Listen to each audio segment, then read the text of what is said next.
Welcome to the Rabbit Hole Club, where we're keeping it surreal and talking about all things odd, mysterious, and paranormal. This is show 012. Tonight, I welcome back my friend Michelle Staley for part 2 of Haunted Antiques and Antique Shops. She owned a haunted antique shop we investigated as Show Me Ghosts West several years ago. Tonight, we're going to talk about her ghosts, haunted antiques, and all kinds of other weirdness. It's candid with some adult language, so be advised. And now, on to the show.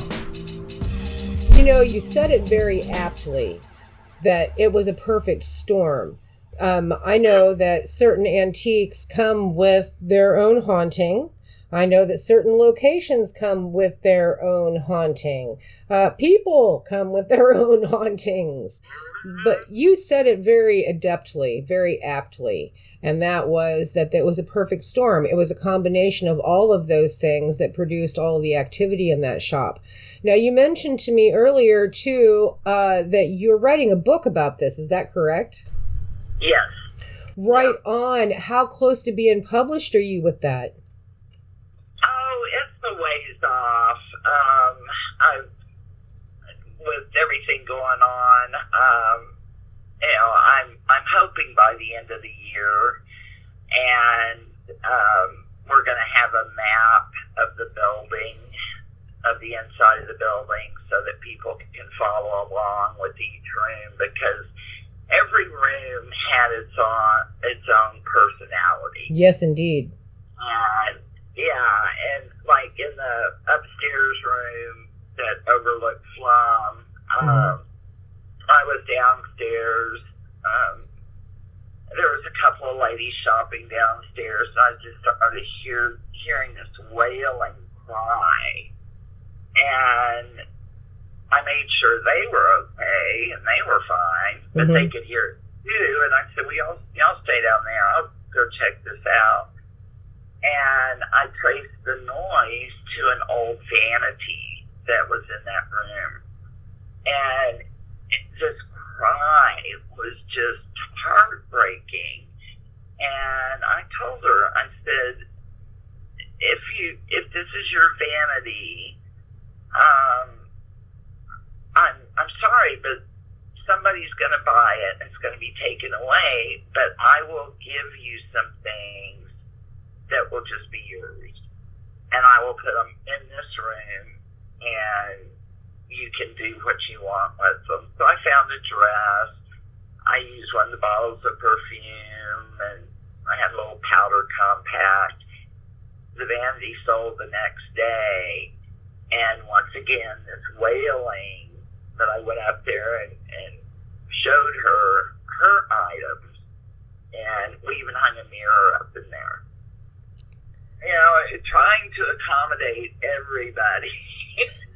That is so beautiful, though, because most people don't think of ghosts or spirits as being people who just have no bodies, and they are here for a reason. They got stuck here for a reason, and it's so beautiful that you're trying to deal with them in that manner. Well, that was it. This was all so new to me, and I, of course, did a lot of reading, and that was one thing that I read, is these spirits, at one point, they were alive, and, like you said, for some reason, they're unable to pass on, so, don't forget that, and, some of these people that go in yelling and threatening and harassing, that is so wrong. It's disrespectful. How would they like that? That's it. And we had Adam, the little boy. Yes. And he was all over the place. And I would take my vacuum cleaner up there on Sundays to vacuum, and he did not like that. He would hang on to the back of my shirt. Oh. And I would turn it off occasionally, and I could feel him let go of the back of my shirt, and when I turned it back on, there he was. didn't like when there were a lot of people in the store. And he would come behind the counter with me and start tugging on my shirt. And I'd see the customer looking down at my waist, and I'm like, oh, these old houses.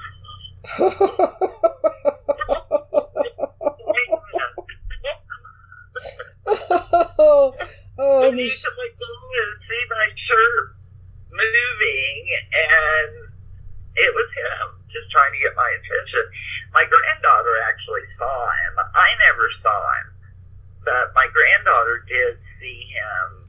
We were up at the shop putting together all of the flowers for my daughter's wedding, and my granddaughter was on my computer, and she hollered at me. She said, Granny, come tell this little boy to quit looking at me. Oh. So I walked in there and looked around. I said, sweetie, I don't see a little boy. And she's still looking at the computer. She points. And she pointed towards the front door, and she said, he's behind that counter. So I said, well, that's probably Adam. Can you tell me what he looks like? And she described the little knickers, right below the knee pants with suspenders. He had on a white shirt. And I said, how old is he? And she said, oh, he's just a little kid, probably about 4 years old. So I walked over there and asked Adam to please go upstairs. We kept toys up in the closet for him to play with, so I asked him to please go upstairs. And then I looked to my granddaughter and said, is he gone? And she quickly looked over there and said, yes. I said, okay. Wow. Okay, so how old was your granddaughter when this happened? She was probably about 7. My other question is, how did you know to call this little boy Adam? We got him on an EVP. Oh, gotcha. Okay. We got a lot of names on EVPs, and it was remarkable. We did have a little girl, and this is another thing that blew me away. I had a friend who would come. She'd come hang out, and if I had some chores to do in the shop, she'd go behind the counter. And I went to get us lunch, and she called me, and she said, you've got to get back here. I am really, really sick. And when I opened the door, there was something off in the building. I didn't really put my finger on it. So I got Hetty out of there and took her out to the picnic table. Then my cell phone rang. And it was a woman. She said, you're in trouble. I said, okay. I said, please explain. She said, the building that you're in has something negative going on, and I'm on my way. And I'm like, okay, here we go. Here's another. I had a priest that was there all the time telling me about devils. And I thought, okay, so I'm out there trying to get Hetty taken care of. And this woman showed up, and she had these essential oils and all these potions and stuff, and she pretty much just smudged Hetty from head to toe. And after a few minutes, she started feeling better. Well, these two women went into that building. They said, we are going to help some of these spirits cross over. Oh, man. That means I'm going to have to lock the door because, crazy town starting again. And I was just so doubtful with this whole thing. So they started in the basement. And I didn't know that Hetty had any kind of abilities. And so they called on St. Michael, and there was somebody else that they called on to help these people cross. Hetty would say, okay, I've got a line of people here that are ready to cross. other lady would call on a family member or this angel, and then poof, all of a sudden, that space was filled with the smell of roses. That was absolutely nauseating. Oh, wow. What was that? And you could see, if you were looking at the spot, just a little, like a sparkler, just a real quick little sparkle. I said, well, so explain this. They said, well, the smell of roses is that St. Michael and either one of the angels or a family member did come cross over somebody, and as many people as went. That's why the smell's so strong, because a lot of people went. Wow. Okay, they went through every room on all 3 floors and did this, and throughout the entire week you could still smell roses in that building. And when they got finished, both of them were just sweating and just utterly exhausted, and I was speechless that this had really worked. And the little girl went away. I don't know why Adam didn't go, but the little girl was gone. Quite a few of the regulars were gone after they did that. Was this before or after we did our investigation? I think it was after. I was going to say, because I think that we still had a ton of spirits in that place when we were there. Yes. Wow. Well, golly, Michelle, thank you for sharing. You said also that you have a website up, and I know you have some of the most amazing antiques. Do you want to share that website? It's a blog, and I don't know what the URL, but if you look for Haunted Antique Shop Lenexa, it'll pull that up. And as I'm going through all this evidence that was sent, I'm going to be posting more. I'm sure now the technology is there for me to post some of these EVPs. We caught, oh my gosh, hundreds of EVPs that there is no doubt what these people are saying.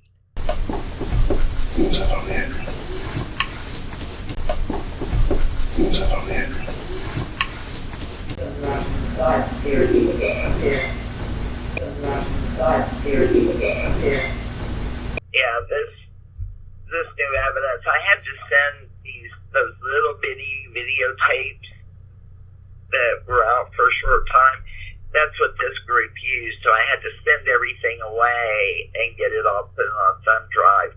So I've just started going through it, and already, I mean, I'm seeing, I don't put much into orbs, but they were calling upon the little girl, when the little girl was still there, to come play, because we'd been up in one of the upstairs rooms, and remember the old seek and says where the kid would turn the dial, and it would say the cow goes moo, the sheep says ma, and all that.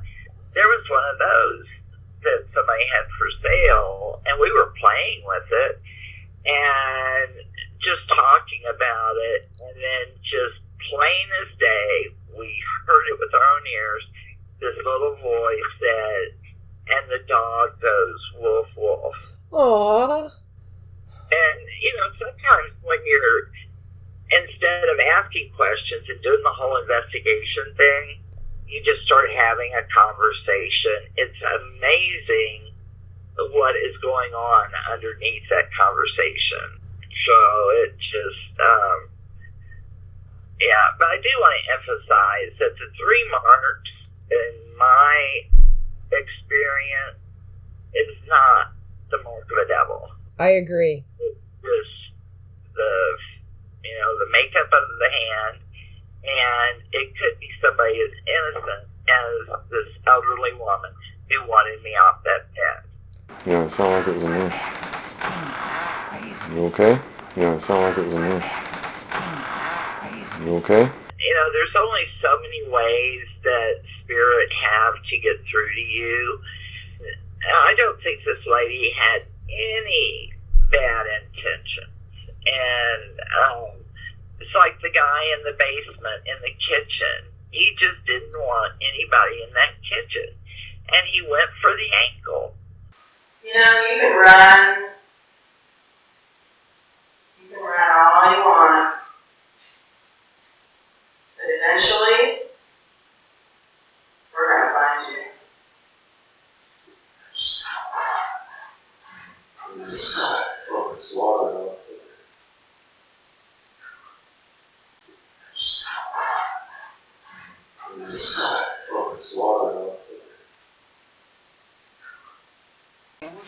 You're right. Really sensitive. You're right. Really sensitive. I found weird. So you stay out of the kitchen. I mean, simple. I don't think there was anything evil about it. He was probably an angry living person, and he's an angry dead person. Right, and that's the way it goes. I mean, if you have a happy human being who passes on and doesn't go away, and they become a ghost earthbound here, they're going to be happy also here. If they were angry and bitter and mean and nasty in life, they are going to be angry and bitter and nasty in death. That's it. And, after Bobby crawled through the crawl space and encountered somebody in that, I had the guy from Topeka come back in, and he confirmed that whole area, because at the far end of it, there was enough room for probably 10 to 12 people to stand up. And he confirmed that with our distance from the railroad, that building had been used during the Underground Railroad, because Kansas and Missouri were still fighting over this whole slavery issue. Right. So it went on a little bit longer here. And he felt very certain that house was used, and they could just run people over to get on the train and send them north. And so you've got that history mixed up in there, and I can't imagine the emotion that went along with that. No joke. Because I tell you what, you try to scare me, I'm going to come in there. Come on. Point eight. I'm going to go in. Here I come. I gotcha, go. 1.1, holy cow. Who are you? 0.8, constant, 0.8. 0.7. I demand to know who you are. 0.8. 0.7, 0.8, 0.7. I'm coming. Come here. 0.7, 0.8, 1.6, 0.8, 0.8. Well, you don't like it? Well, come here. There. Oh, I just saw a face. Well, that's kind of what we thought at the time when we discovered that, was that it might have been a hiding place for Underground Railroad. Mm-hmm. Yeah, and this historian came in and confirmed it. I think he just liked coming in. He also felt, I know that in the 30s, the building was converted into apartments, and you could open certain closets and see where a stairwell to the outside had been. He felt that it had been a brothel at some point in there. And because he started looking at the walls downstairs, and he said you could tell that walls had been torn out. And Oh, yeah. he said they're about the size of a crib would have been, where women did their business. And you could use any one of these staircases to get upstairs, and those all got torn out, doors put in place, and so then you got that energy. Yeah. And I'm sure most of that wasn't very pleasant either. So Oh, no. yeah, I'm so thankful that I had that opportunity. I mean, it's just totally changed my worldview on all of that, because there was no explaining some of the things that happened in there. There's just no way to explain some of it, and so it was awesome. I mean, I loved it. I still love it. The current owners won't let me come in. The previous owners would let me come in every once in a while and walk around, but the current owners won't let me in there. Aw. Well, I have to say that it was a great experience for us, and we were able to forge a friendship with you out of it, so we're doubly happy. Absolutely. Yeah. I mean, it was tremendous, and y'all caught a lot of evidence too. Oh, yes, we did, and I'm going to include some of that in this show. I included some in the previous show with Chris also, and it's just fun. You know, one of the funnest things was Bobby getting stuck in that hole. Got it? Is there anything I can do to help you? Uh-oh.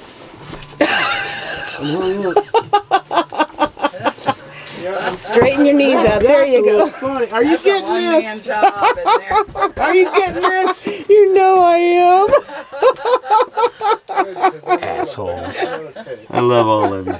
Let's go. That was awesome. Let's rock another spot. Oh, it was fun. I thought I was going to have to grab him by the ankles and pull. And we were all crowded in that little bitty closet, and when I look back at it a few years ago, I was like, God, if something would have come flying out of the... It would have taken all of us out. Well, thank you, Michelle, so very, very much for spending some time with me. I greatly appreciate it. Good talking to you again. You too. We need to make it more of a habit. Yes.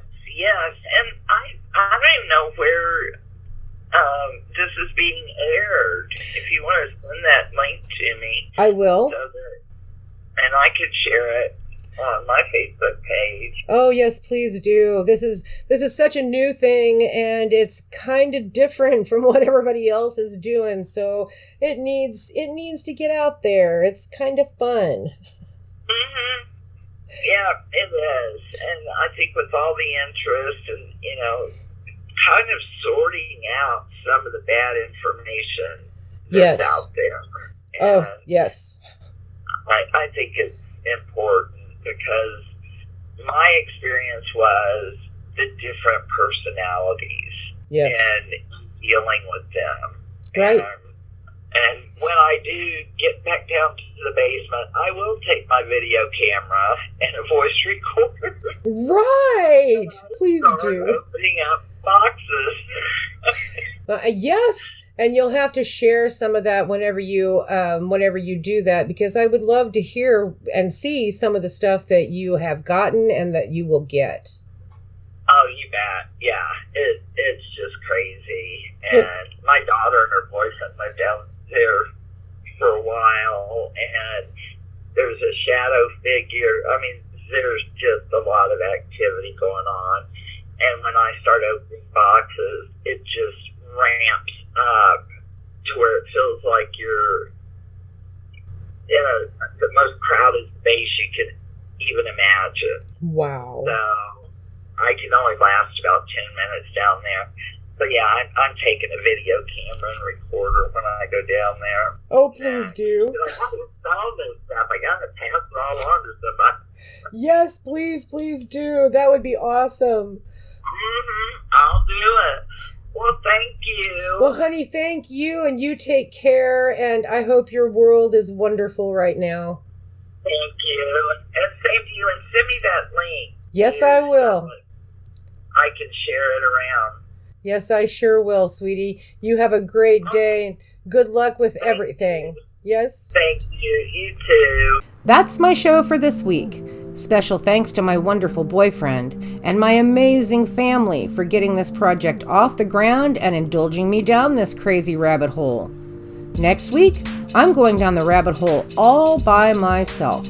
I'll be telling about my great Aztec treasure adventure. Don't miss it. Thanks for listening and keep it surreal.